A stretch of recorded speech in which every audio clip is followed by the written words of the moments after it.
Hi guys, so these are the Chapter 3 key points. We're going to start off by taking a look at patient classification methods. So one of the things that we do in healthcare practices is gather accurate information from patients so that we can perform billing and medical care. We have to bill for all of the medical care that we perform, and the only way to do that is if we have accurate information regarding the patient's insurance, their demographics, because we need all of that information to complete the insurance forms. So there are a couple of different ways that we establish patients within a practice. The first way is the first type is a new patient, and those are patients who have not received any services from the provider within the last 3 years. So a couple of points that I want you to remember regarding new patient classification. First is that it's within 3 years. So say the patient lived in California 5 years ago, moved out of state, and has since returned, and now the patient would like to resume medical care with the same provider that they were seeing prior to moving. Since they've been gone for over 3 years, that patient would technically be a new patient, and so we would bill at new patient rates, even though that patient was an established patient at one point with the same physician. The second point is that in large multi-specialty clinics or practices, the patient can be a new patient with one provider and established patient with another provider. So that's something to keep in mind also. If the patient is there seeing a cardiologist and the cardiologist has established care for that patient and then refers him to his colleague in the same practice, which happens to be a nephrologist, the nephrologist would see that patient as a new patient for the first time until that patient becomes an established patient. The second type of patient that patient classification is that of an established patient. And those are patients that have seen the provider within the past 3 years.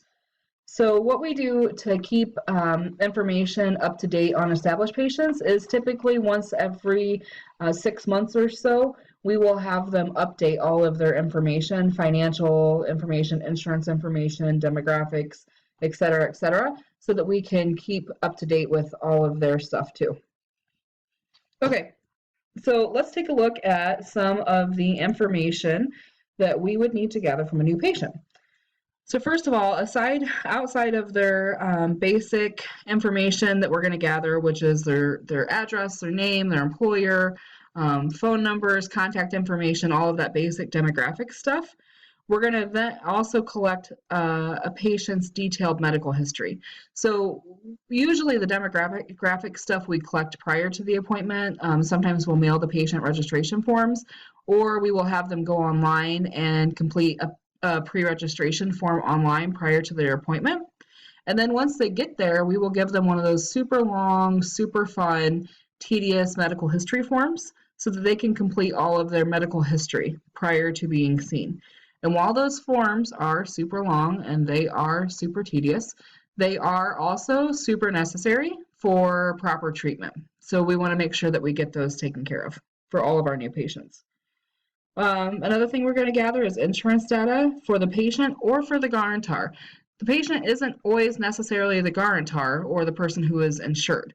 So if the guarantor is not the patient, as is the case oftentimes with minor children or spouses, then we want to gather information on the guarantor who holds the insurance as well. Another thing we're going to collect is a signed and dated assignment of benefits statement by the policyholder. And what that does is allows the practice to collect payment from the policyholder's insurance company directly. If we do not get that, then we rely on the patient to transmit payment to us once they've received it from their insurance company. Most people have found that it's much easier and much more efficient just to allow the insurance company to pay the provider's office directly and cut out the middleman. So we want to try to get that form signed and collected also at their new patient appointment. And then lastly, we're going to also collect a signed acknowledgement of receipt of the Notice of Privacy Practices authorizing the practice to release the patient's protected health information for treatment, payment, or operational purposes. So basically what this does is tells the patient, I'm sure if you guys have been to a doctor in the last 10 years, you probably have filled one of these out already multiple times. But it allows the doctor to use that patient's protected health information only in circumstances that regard treatment, payment, or operation of care. Okay, so some things that we need to have for updating established patient information. So those patient information forms are reviewed at least once per year by established patients. Now, I know some practices will do them every single time you come in. I took my son to the Solano imaging when he had a broken leg last fall, and every single time we went there, which was about every 2 weeks, we had to update our information. We had to give them a new copy of our insurance card and sign all of the privacy notices every single time we went. Most places aren't that diligent, but they will have patients update once every 6 months to a year. With established patients, we also want to make sure that we are updating their detailed medical history. Just because they are established doesn't mean that they don't develop new medical history. Now, sometimes that new medical history is treated by our practice, but if it's not and it's treated by somebody else, then we definitely want to be made aware of those things. So say, for instance, you work for a nephrologist, which is a kidney doctor. And a kidney doctor doesn't really do any of the same things that an OBGYN would do. But your patient has discovered through a trip to the OBGYN that she has cervical cancer.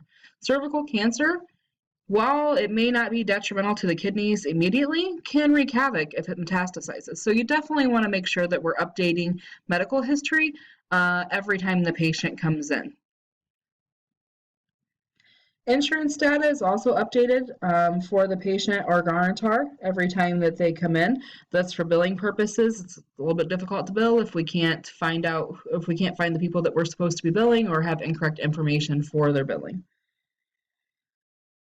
Oftentimes, basically what we'll do is just ask a patient to double check. Or when they're checking in at the counter, we'll ask them if there's any new information or any changes to their existing information. Sometimes providers will offer them a copy of their face sheet from their chart and ask them to check over it and just initial and make sure that everything is still the same and there's been no major changes. And sometimes they do it in the room with the patient. When the nurse goes in or the MA goes in and takes the vitals, they'll make sure that they ask the patient if there's been any updates to their medical history or any of their demographic information. Okay, so next we'll talk about the process for verifying insurance eligibility. So to verify patients' eligibility, the provider must check the patient's information form and their medical insurance card, and that happens in all instances except for medical emergencies. In the case of a medical emergency, obviously insurance is not going to be the primary concern.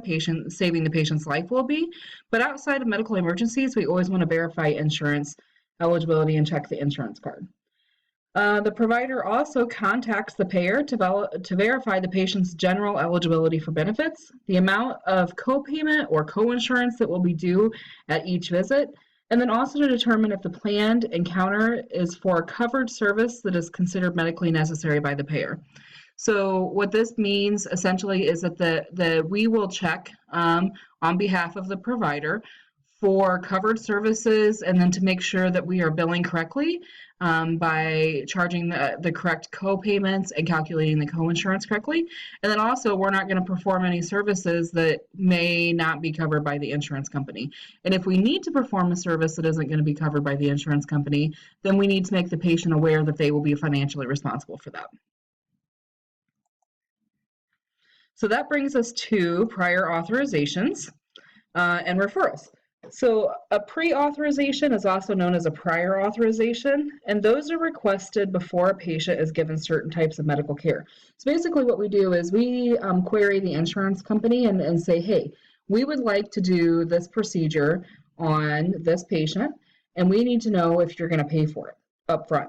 And then what happens is the insurance company sends a letter back to the provider and then typically also to the patient and says, this is what we'll pay for, this is what we will not pay for, or this is the percentage we will cover. And it kind of gives the patient an opportunity as well as the practice to adjust their treatment plan if the patient is not willing to pay out of pocket for a non-covered service.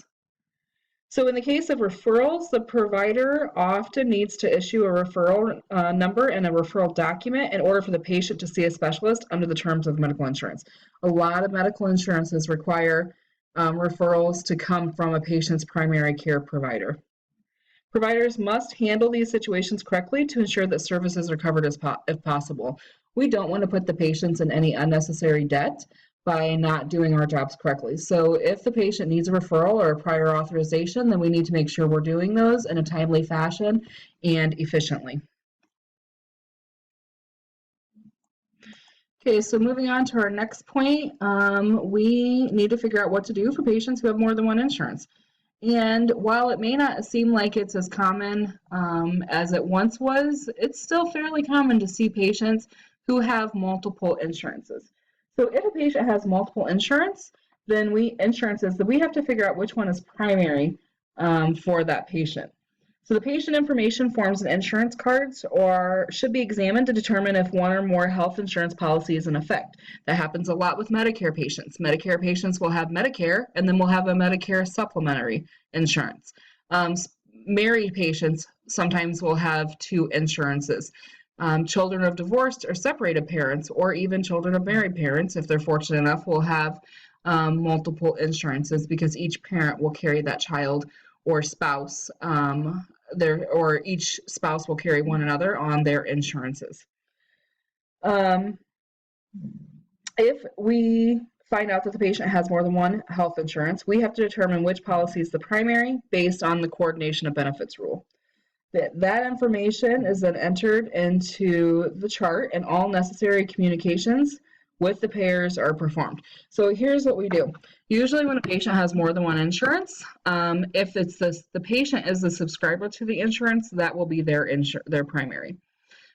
If it's not, like say it's the instance of a child who has insurance from both of his divorced parents, the birthday rule goes into effect. And so whoever's birthday comes first in the calendar year will be the primary insurance. So for example, my ex-husband carries insurance on our children and his birthday is July 27th. I also carry insurance on our children and my birthday is May 20. So therefore my birthday comes first in the calendar year and my insurance is primary. So my insurance, which is the primary insurance, will be billed first for any and all transactions, medical transactions for our children, and then whatever's left over after my insurance is paid will be billed to the secondary insurance, which would be my ex-husband's.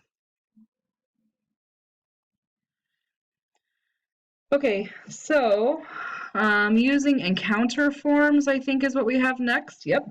So encounter forms may include a list of the medical services, the medical practice's most commonly performed services, procedures, and assigned diagnoses. The provider then will check off these services and procedures that a patient received, and the encounter form is then used for billing. So basically it's a checklist. I'm sure you guys have probably seen these. If not, there's an example in your textbook that you should probably take a look at just so you have a visual of what an encounter form looks like. And then last, but definitely not least, we have effective communications in the medical office. Communication is extraordinarily important in most circumstances, but none so more than in healthcare. Failure to communicate effectively can have dire consequences for a patient's health. All communication with each other, also with payer representatives, should be documented when you're communicating with health insurance companies or patients regarding financial data. If you have any contact with a payer representative, you want to document the representative's name, the date of communication, and then the outcome that happened from the payment. And it's also important to be mindful of a provider's schedule and only query the physician when necessary. So if you have a question about billing, make sure the doctor is available and it's necessary to ask. And then make sure that the medical practice staff are dedicated to retaining patients by providing excellent customer service. So that's the end of the chapter 3 key points, and I will talk to you guys in chapter 4. Thanks.